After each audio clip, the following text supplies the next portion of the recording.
Last time on D&D featuring Calliope Laurelleaf, the Halfling Bard, Ellie Jobel, the Gnome Ranger Rogue, Phelan, the High Elf Cleric, Talarin, the Wood Elf Ranger, Trogdor, the Dragonborn Barbarian, Torpo, the Hill Dwarf Wizard, and Alaric Lysane, the Human Fighter.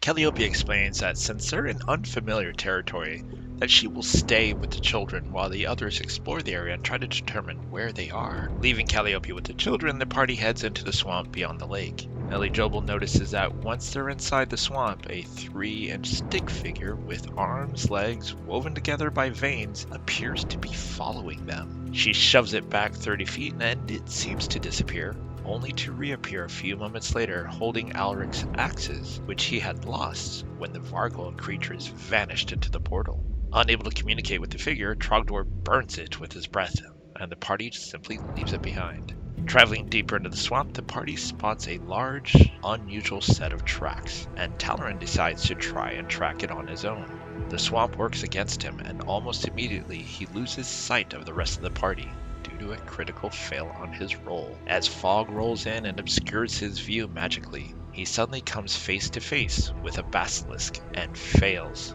his saving throw, turning his body to stone.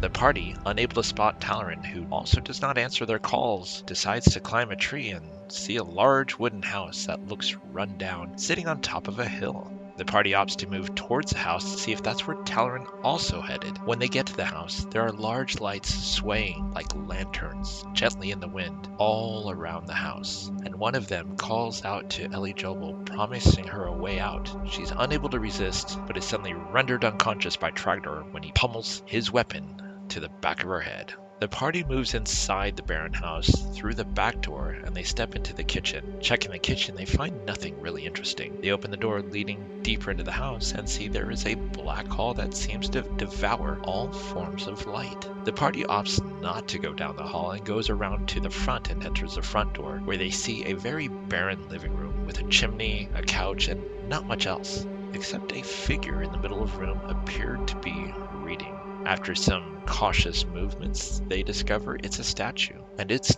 none other than Talarin. The party takes note that the book in his hand was placed after he had been turned to stone. An odd page is on top of it with an unusual riddle. 2 ran west, 1 ran south, 4 ran east, thinking it best while watching with mouth open. Suddenly, all but Ellie and Torpo notice that the outside of the exterior of the house suddenly shifts, and north and south no longer seem to be pointing the same way. The party moves the statue of Talarin and finds a secret passage beneath him, but it only fits small-sized creatures. Neither Ellie, who has now regained consciousness, nor Torpo are willing to go into the dark, odorous tunnel. They examine the house further and see that in the fire chimney seems to be souls burning in Hades in the flickering flames. Trogdor notices a rocking chair moving on its own and is possessed, but controls it and allows it to speak through him,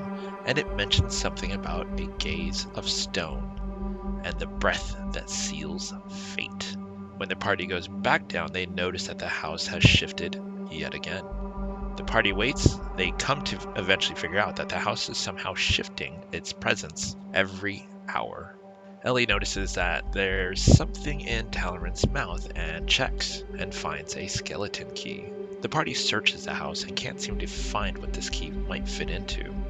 The house shifts again, and this time there is a pentagram on the floor and the sound of children screaming in the attic. And the party notices that the secret passage beneath them, where Talarin had been positioned to cover it, but it smells clean now. Torpo goes down and finds an ancient dwarven runes that essentially speak of using these runes as a form of escape. Talarin eventually is free of his stone curse and explains he remembers seeing 3 hags that placed him in the center of this pentagram and speaking to one another, but he couldn't understand what they were saying. They spoke a language he was not familiar with. He remembers one of the hags using magic to open his mouth and place the skeleton key there. Ellie and Torpo head down the hidden floor passage and find an unusual lock. Entering the key, they are able to proceed forward with a passage that reveals itself. The others up above, moving along, find a hidden passage revealed to them as well. Ellie and Torpo end up on a ledge above 3 hags inside of a cavern. The other party members who had found the other secret passage eventually make their way into a cavern, and the party ponders what to do. One of the hags has mysteriously just teleported away. This is another one where we do another to be continued with this story of the hags.